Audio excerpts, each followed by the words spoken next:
Olá pessoal, eu sou Emerson Guimarães, professor de Biologia. Sejam todos bem-vindos a mais uma aula. Neste vídeo nós veremos o processo de fotossíntese.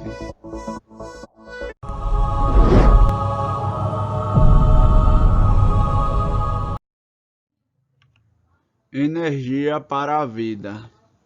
A fonte primária de energia utilizada pela maioria dos seres vivos é a luz solar. Os seres fotossintetizantes, certas bactérias, algas e a maioria das plantas capturam a energia luminosa do Sol e, a partir dela, produzem glicídios, um grupo de substâncias orgânicas capazes de armazenar grandes quantidades de energia potencial química. Portanto, só existe vida na Terra graças à energia emitida pelo Sol, que os seres fotossintetizantes conseguem utilizar essa energia luminosa para produzir substâncias orgânicas utilizadas como alimento.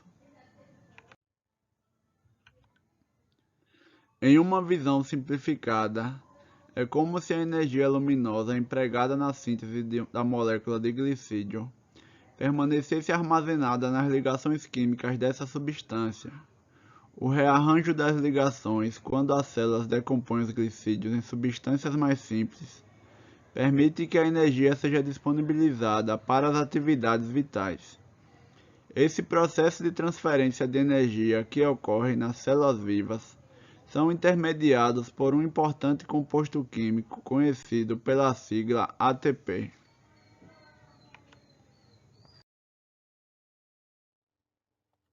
ATP, a moeda energética do mundo vivo.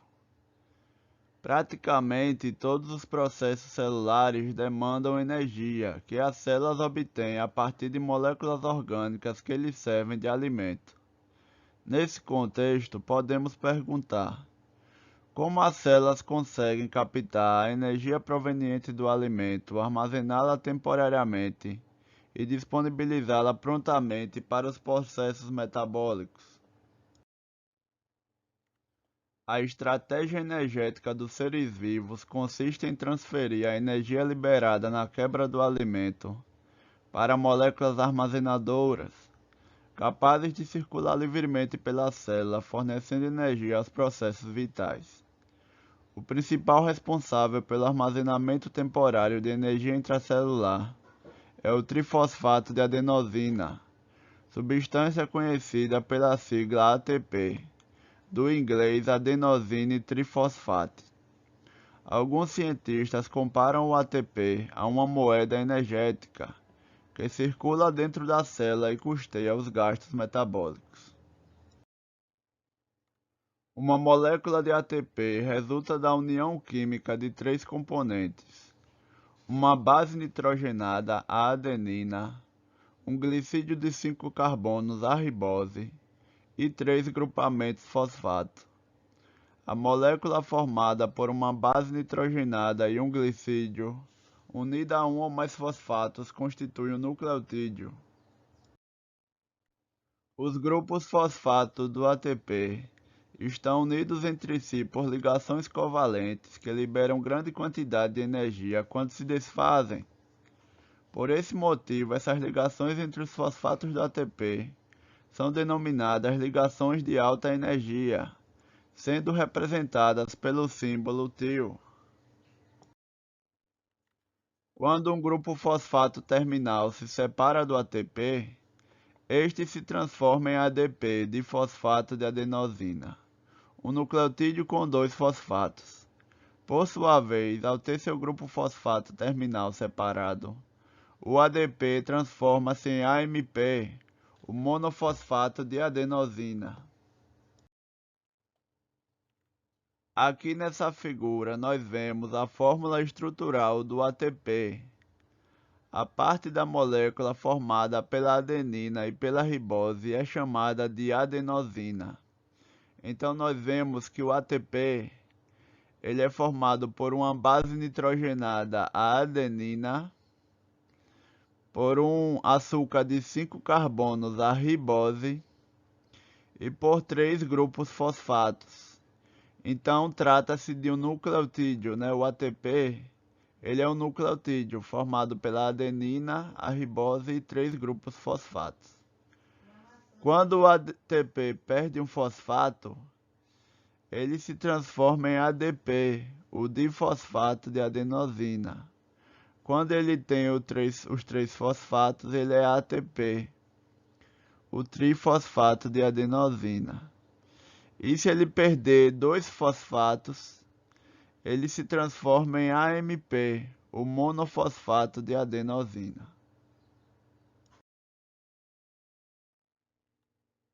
O ATP é o principal fornecedor de energia para a realização de atividades celulares, entre elas a síntese de substâncias orgânicas e vários outros tipos de atividades metabólicas. Por exemplo, o ATP fornece energia para que as proteínas transportadoras da membrana realizem o transporte ativo. Nas células musculares, é o ATP que fornece energia para o deslizamento de filamentos proteicos uns sobre os outros, determinando a contração muscular. O ATP também transfere energia para cílios e flagelos, possibilitando que essas estruturas se movimentem. Outra importante função do ATP é fornecer energia para as reações que levam à síntese dos milhares de substâncias presentes nos seres vivos. Essas reações são comandadas por enzimas que removem um fosfato terminal do ATP, transformando-o em ADP. A quebra da ligação entre os fosfatos libera energia, que é transferida para a reação química em questão.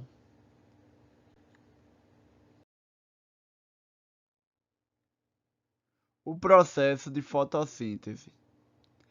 Vamos relembrar a equação geral da fotossíntese apresentada anteriormente. O gás carbônico e a água são os reagentes do processo. Do outro lado, os glicídios e os gás oxigênio são os produtos. Como fonte de energia, é a energia luminosa da luz.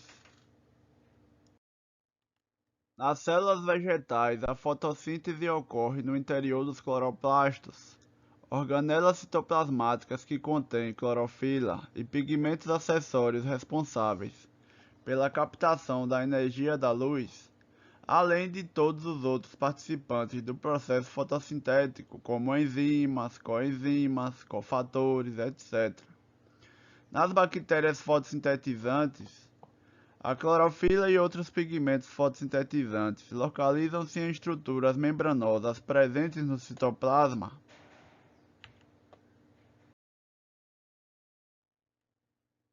Construindo a equação da fotossíntese.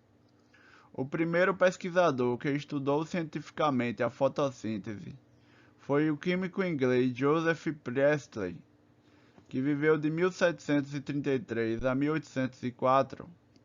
Em um artigo de 1772, ele escreveu: "Fiquei muito feliz ao encontrar acidentalmente um método de restaurar o ar viciado pela queima das velas e descobri pelo menos um dos restauradores que a natureza emprega para essa finalidade, a vegetação."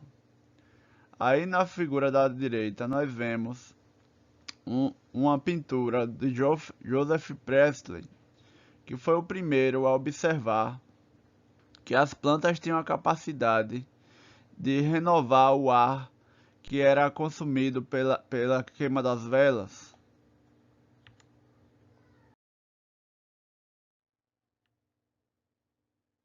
Sabia-se naquela época que a queima de velas ou a respiração de animais em um ambiente fechado esgotavam o ar, tornando-o irrespirável e incompatível com a vida.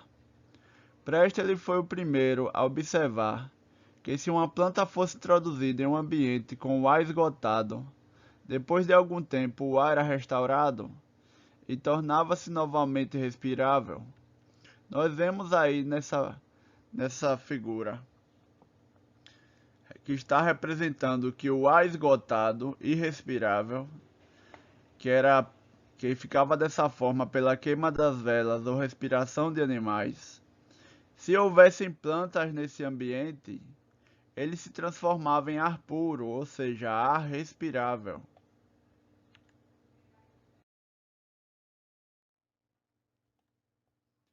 Essa descoberta causou grande impacto no mundo científico da época.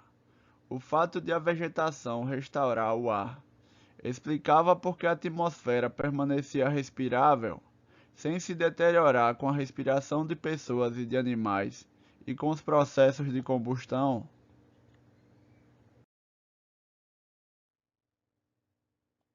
Outro passo importante na elucidação do processo da fotossíntese foi dado em 1779, quando o médico holandês Jan Ingenhous, que viveu de 1730 a 1799, descobriu que para restaurar o ar, as plantas precisavam ser iluminadas. Assim acrescentou-se a descoberta de Priestley um novo fator, a luz.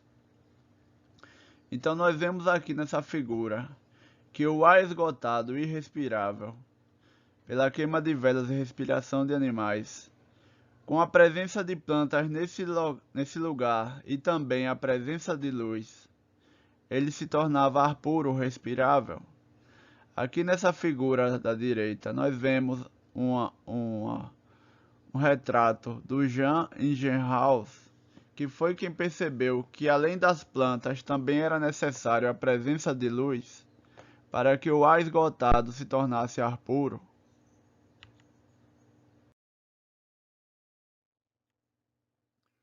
Os químicos logo descobriram que o ar esgotado pela respiração dos animais continha menos gás oxigênio e mais gás carbônico, CO2, que o ar atmosférico. As plantas, na presença de luz, invertiam essa situação. O fenômeno descoberto por Priestley passou a ser expresso então de uma forma mais elaborada. Nós vemos aqui que o ar rico em gás carbônico, CO2, na presença de plantas e também da luz, se transformava em ar rico em gás oxigênio, O2. A equação anterior sugere que as plantas decompõem o CO2 e liberam oxigênio na forma de O2. Mas onde teriam ido parar os átomos de carbono? Em 1796, Ingenhous propôs a hipótese de que as plantas usavam o carbono do CO2 para elaborar suas próprias substâncias orgânicas. Esse seria o principal papel da fotossíntese. Segundo o cientista, em sua opinião, a liberação de gás oxigênio era apenas um subproduto do processo. Aqui nós vemos que o gás carbônico CO2, na presença de plantas e também da luz, se transformava em compostos orgânicos contendo átomos de carbono, mais gás oxigênio, o O2.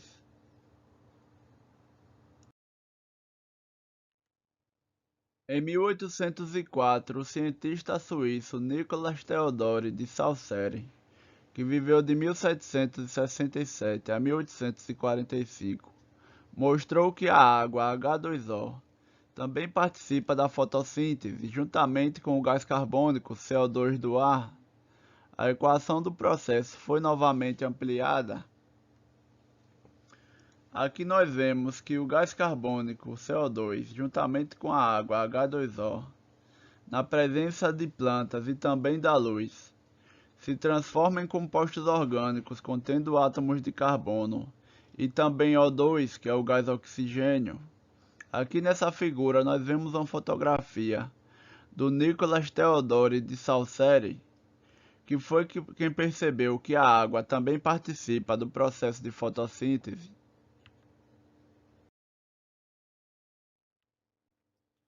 Em 1893, o pesquisador inglês Charles Barnes, que viveu de 1858 a 1910, propôs a denominação de fotossintaxe ou fotossíntese para o processo de síntese de compostos orgânicos a partir de gás carbônico em presença de clorofila e de luz. Barnes pessoalmente preferia a primeira denominação, mas foi o termo fotossíntese que prevaleceu, e se tornou consagrado pelo uso. Os estudiosos da fotossíntese supunham que a substância orgânica produzida nesse processo era a glicose, um glicídio com 6 átomos de carbono e fórmula molecular C6H12O6. Essa suposição fundamentava-se no fato de a glicose ser o glicídio mais utilizado no metabolismo de plantas e animais. A equação do processo passou então a ser escrita em fórmulas químicas da seguinte maneira: 6 moléculas de CO2, gás carbônico, mais 6 moléculas de H2O, a água, na presença de plantas e também de luz, se transformava em uma molécula de glicídio C6H12O6, mais 6 moléculas de O2, que é o gás oxigênio.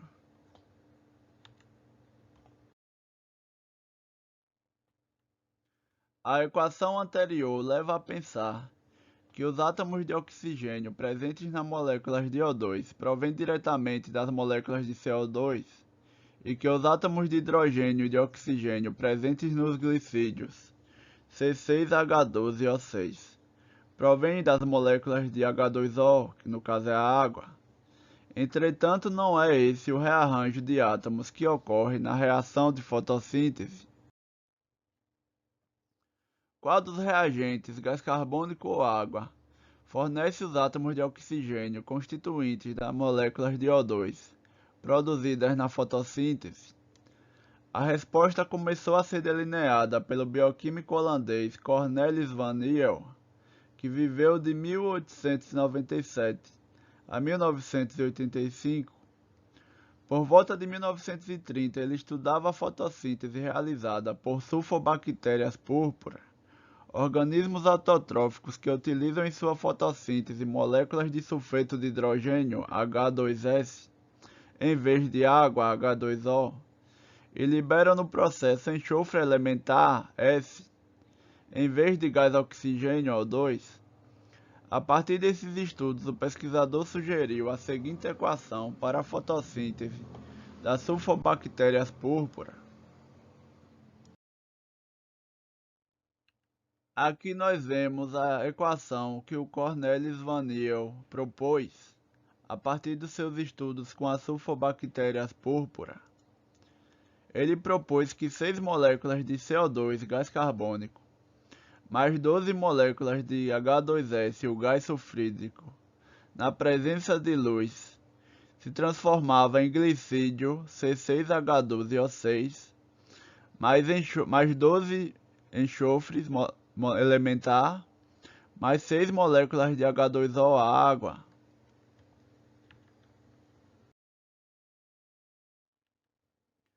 Partindo do pressuposto de que a fotossíntese dessas bactérias era semelhante à realizada pelas plantas, diferindo apenas quanto ao doador de hidrogênios, H2S nas sulfobactérias e H2O nas plantas, Van Niel propôs que todos os átomos de gás oxigênio produzidos na fotossíntese das plantas seriam provenientes da água. Assim, a maneira mais completa de escrever a equação da fotossíntese seria 6 moléculas de CO2, gás carbônico, mais 12 moléculas de H2O, água, na presença de plantas e da luz, se transformava em glicídio C6H12O6, mais 6 moléculas de O2, o gás oxigênio, mais 6 moléculas de H2O, de água.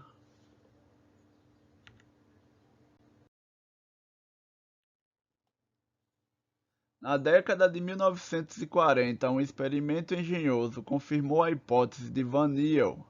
Pesquisadores da equipe do bioquímico estadunidense Melvin Calvin, que viveu de 1911 a 1997, forneceram a alga verde Chlorella sp.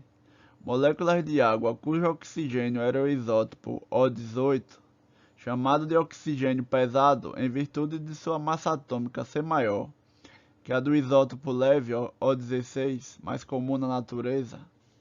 Aí na foto da direita nós vemos Melvin Calvin, que foi o pesquisador que estudou de onde viria a origem do oxigênio presente no gás oxigênio O2.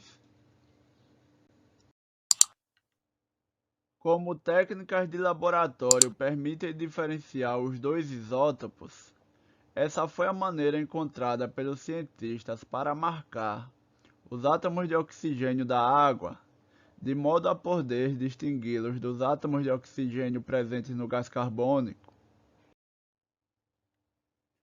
Os pesquisadores verificaram que quando a fotossíntese ocorria em um meio em que todas as moléculas de água continham o O18, somente o gás oxigênio O2 formado apresentava esse isótopo. Não havia O18 nos glicídios produzidos. A partir disso, eles concluíram que todos os átomos do gás oxigênio formado na fotossíntese provêm exclusivamente de moléculas de água.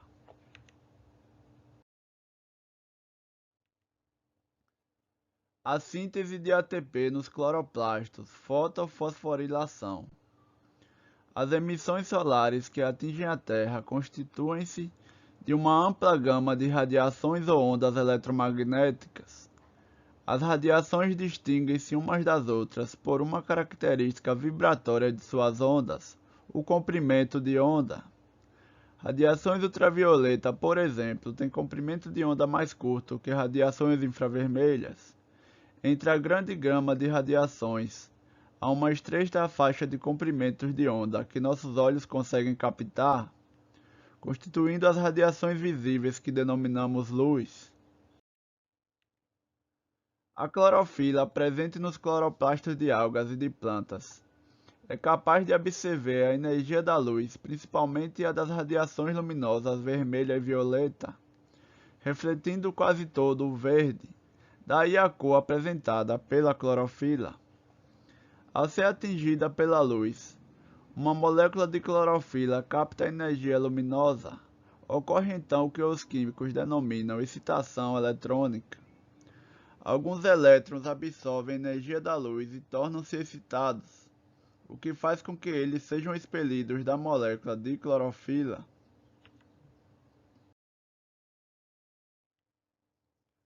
Aqui nessa figura nós vemos a representação da decomposição da luz branca, que passa através de um prisma de vidro. Note que a luz visível é uma estreita faixa entre os comprimentos de onda, que constituem as radiações eletromagnéticas. Na figura B, o espectro de absorção pela clorofila dos diversos comprimentos de onda da luz visível. Então nós vemos que a clorofila ela absorve os comprimentos de onda em maior quantidade na região do vermelho e do violeta. São as regiões que a clorofila absorve maior quantidade de luz, na região do vermelho e do violeta. Na região do verde, a luz é quase que totalmente refletida. Por isso que as plantas apresentam a coloração verde, que é a cor que é refletida e não é absorvida.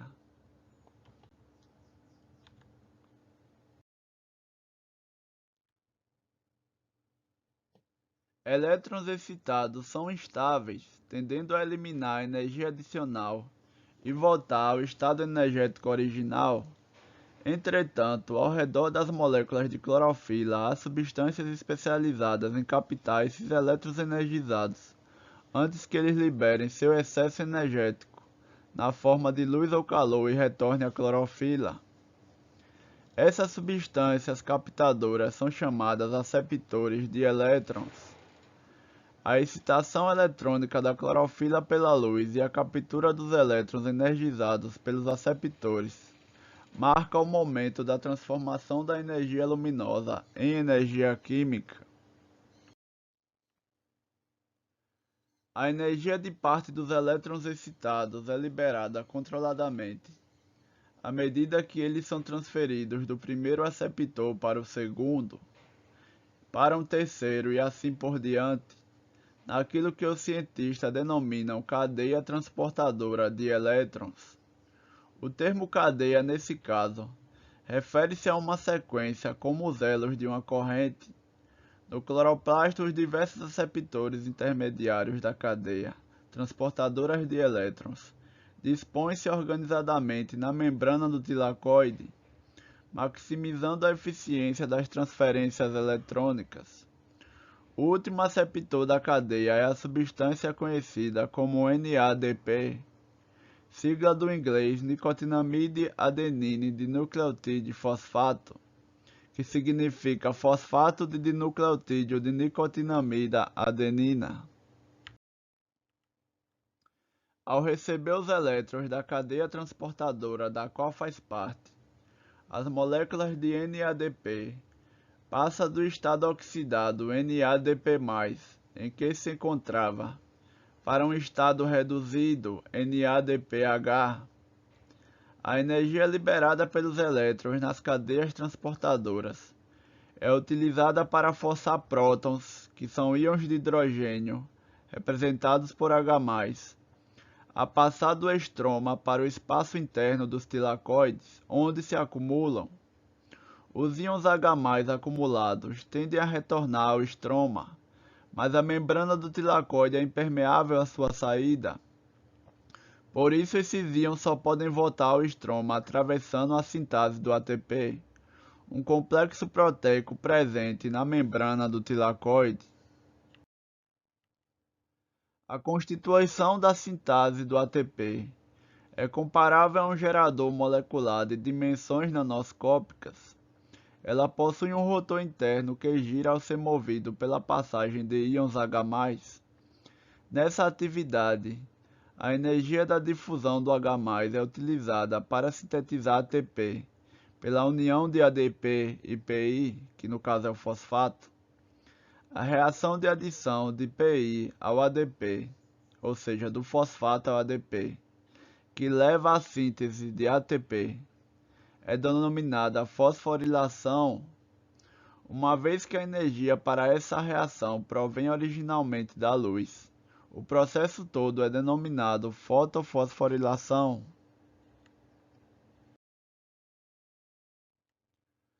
Aqui nessa figura nós vemos, no alto à direita, representação esquemática de um cloroplasto, parcialmente cortado para mostrar seu sistema interno de membranas.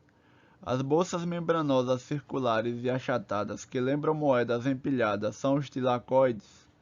Abaixo, em maior detalhe, a organização das cadeias transportadoras de elétrons e da sintase do ATP na membrana de um tilacoide. Q e FD são siglas das substâncias quinona e ferredoxina, que, como a plastocianina P, são proteínas carregadoras de elétrons. Aqui nós vemos nessa figura da membrana do tilacoide ampliada, que a energia luminosa é captada pela clorofila presente no complexo de antena e faz com que os elétrons eles sejam transportados entre várias enzimas. O elétron vai sendo transportado por essas enzimas e isso faz com que os íons de H+ atravessem a membrana para o outro lado, se acumulando na região interna da membrana. O acúmulo desses íons de H+ de um dos lados da membrana faz com que eles tendam a passar para o outro lado. Eles passam para o outro lado através da sintase do ATP, que utiliza a energia da passagem desses íons H+ para adicionar um fosfato ao ADP e transformá-lo em ATP. Dessa forma, o ATP é produzido. Com a passagem dos íons H+, o fosfato é adicionado ao ADP e produz o ATP. Este processo é chamado de fotofosforilação, já que a energia para que isso aconteça provém da energia da luz.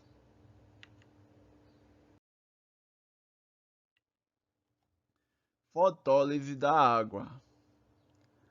A clorofila recupera os elétrons que perdeu com a excitação luminosa a partir de moléculas de água degradadas. Essa reação, denominada fotólise da água, do grego photos, que significa luz, e lise, que significa quebra, ou reação de Hill, ocorre de forma acoplada à fotofosforilação. Cada molécula de água decompõe-se em 2 elétrons E-, 2 prótons de hidrogênio, que são íons H+, e um átomo de oxigênio. Os átomos de oxigênio unem-se imediatamente 2 a 2, formando moléculas de gás oxigênio. A fotólise da água pode ser escrita em termos químicos da seguinte maneira: duas moléculas de H2O, que é a água, na presença de luz, se transformam em gás oxigênio, O2, mais 4 íons H+, íons de hidrogênio, e mais 4 elétrons. Nessa reação são formados 3 produtos: gás oxigênio, que é liberado para o ambiente, íons H+, que serão capturados pelo NADP. Esses hidrogênios serão disponibilizados para a fase seguinte da fotossíntese e passarão a fazer parte das moléculas de glicídio produzidas. Também são produzidos elétrons com baixa energia, que repelem os que foram perdidos pela clorofila na excitação eletrônica. Ao recuperar seus elétrons, as moléculas de clorofila estão prontas para passar por novos ciclos de excitação eletrônica.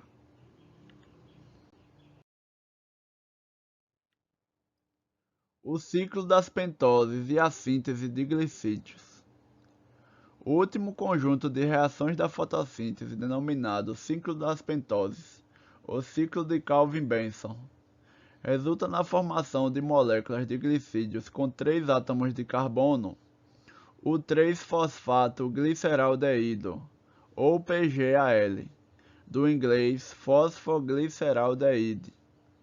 Nesse processo, moléculas de CO2, que é o gás carbônico, reagem com íons de hidrogênio liberados na fotólise da água e com elétrons de alta energia liberados pela clorofila excitada, produzindo o PGAL, que é o fosfogliceraldeído. O processo é mediado por moléculas de NADPH e demanda certa quantidade de energia adicional, fornecida pelo ATP produzido na fotofosforilação.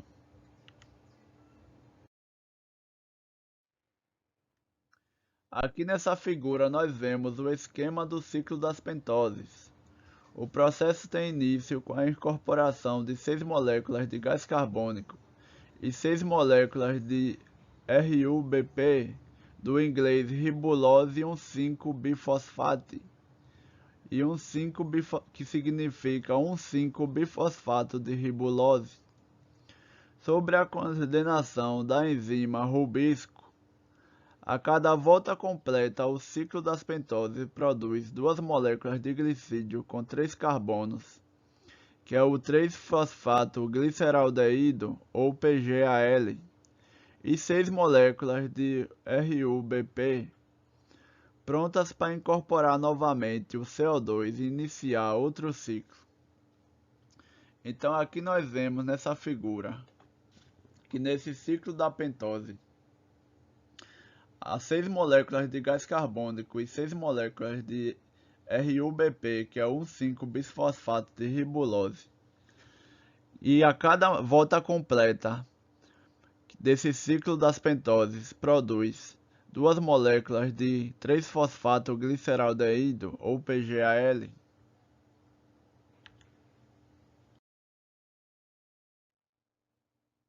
É costume representar o glicídio formado na fotossíntese como a glicose, C6H12O6. Entretanto, hoje se sabe que o produto direto do ciclo das pentoses não é a glicose, e sim o 3-fosfato-gliceraldeído, que é o PGAL.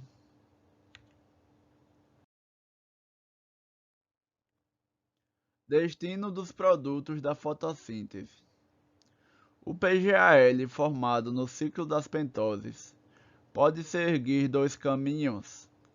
A maior parte dessa substância sai do cloroplasto para o citosol, onde suas moléculas se unem para formar a sacarose. As moléculas de PGAL que permanecem no cloroplasto são convertidas em amido, que é armazenado. À noite, o amido é transformado em sacarose e sai para o citosol da célula fotossintetizante, de onde é exportado para as demais partes do organismo fotossintético.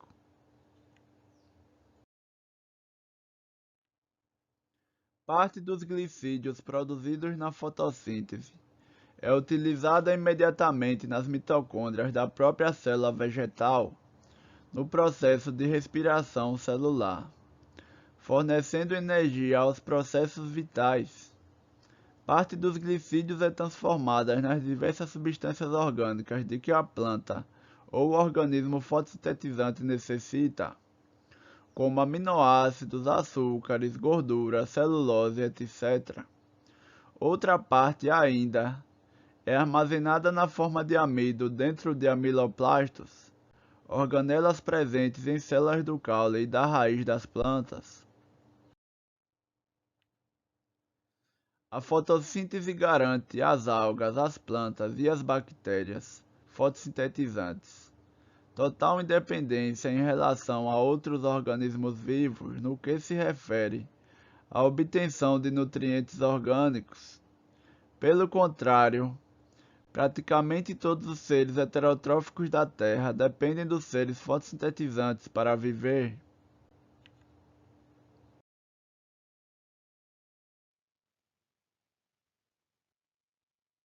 Então, pessoal, estamos chegando ao fim de mais uma aula. Muito obrigado a todos. Não esqueçam de se inscrever no canal, deixem um like e um comentário.